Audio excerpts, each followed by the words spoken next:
I met a gypsy. Yeah, it was there was some culture shocks that I had because I'd just never been around anything like it, I was just so like wide-eyed and innocent, and that's how I feel too. Yeah, and I was just like exposed to like the big bad world. It felt like, and I'd never really, like, you did parties in your hometown and shit, but I don't know, everything was just on like such a crazy you were hanging with level Bilko back too. then. Yeah. Like Bilko was like the premier Australian freestyler at that time. Yep. Like he was a big name. Yeah. So for him to be here and you're hanging with him at his house, and like, that's where you're staying. Think about the parties Hill used to have. Yeah. Like maybe that's where we met originally. Maybe, At the big house in Marietta? Yeah. Yeah, and we'd ride 50s through his house. Yeah.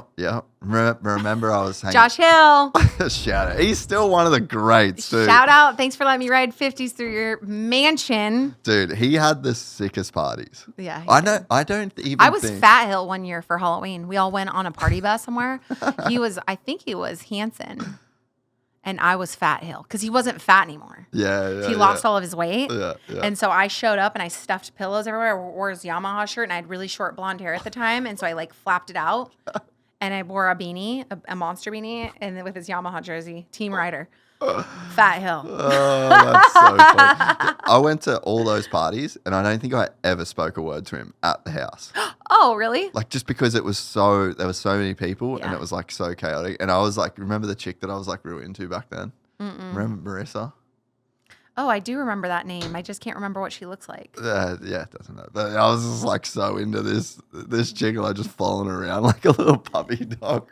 Gosh, you're gonna have to show me a picture of her later. You know. No, I know her. Yeah, I'm just gonna need to see a picture to refresh. She's like fully married. She still lives in Temecula. Okay. Like married, the whole the whole Temecula dream, living the dream. But yeah, I was just like so fucking just tunnel vision. I think I know who you're talking about. She had just broken up with one of my friends maybe. when you were dating her. Yeah. I knew I know which one you're talking about now. Wild times. Yes.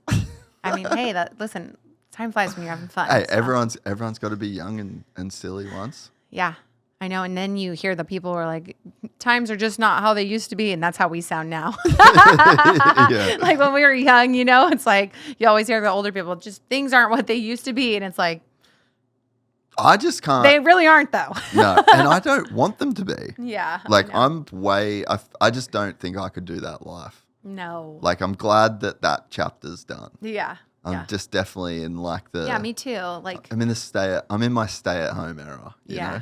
Yeah. I think as a young adult, this is such a serious, much more serious setting than I thought it was going to be.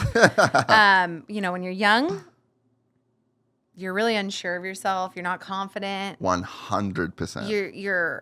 I know at least for me, when I would go to all those parties, I was really in my head extremely uncomfortable thinking, does anybody like me? Yeah. Is what I'm saying stupid? Are people like, are these my real friends? Yeah. Are these people, if I get drunk and something happens to me, who's going to take care? Are these people going to take care of me? Like, there's just so many factors that I used to be in my head about. Now I'm like, I say what I want. I do what I want. Whatever. Yeah. And you guys take it or leave it. Like I don't really get much pushback, but like I'm conservative. Yeah. And in America, it's been really polar for like it was very 8 uncool years. To be conservative. I've for been a while. conservative since day one. Yeah. Always. Yeah.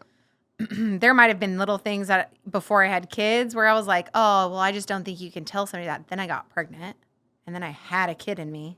And I'm like, you're telling me they can do that with their body at this point? I'm like, that kid can live at this point. Yeah. So like I would just, your mind shifts as you get older because you're learning all these new things and then you're like, oh shit. So anyways, always been conservative, but most of the moto community is, unless you're European, is conservative. So I'm very lucky that I'm also conservative because I'm like diehard. You were like in that scene, like you grew up in that kind of, I guess that culture in a way. Yeah, I mean, I don't know. No, I didn't really grow up in politics. No, but I mean, like the moto community is fairly conservative. They're you were like pretty conservative. Safe to just like grow up the way that you... Yeah, well, I didn't know the difference when I started speaking about it. I just said, hey, this is who I like and this is why. Yeah. And so it was just But also, you know, when you grow up going to the dunes, Glamis sand dunes, Ocotillo, all those places, you know, everybody's like conservative. Like I'll never forget, we saw Dax Shepard was hitting Glamis a lot. I think he still does. Yeah. Right? Yeah. Well, he's like liberal. Oh, really? And liberal policies want to shut down Glamis. Yeah. They did for many years, a massive section of Glamis. Like when I was a kid, you could go anywhere. And then I think like at around 2000, when I was 10 years old, they shut a massive portion of the Glamis sand dunes down because of liberal policies, But like, environmental why? policies. It's fucking sand. Environmental, that's why. It's sand. Yes. They said there's a bug that exists in that sand that we cannot decimate the population with the motorcycles.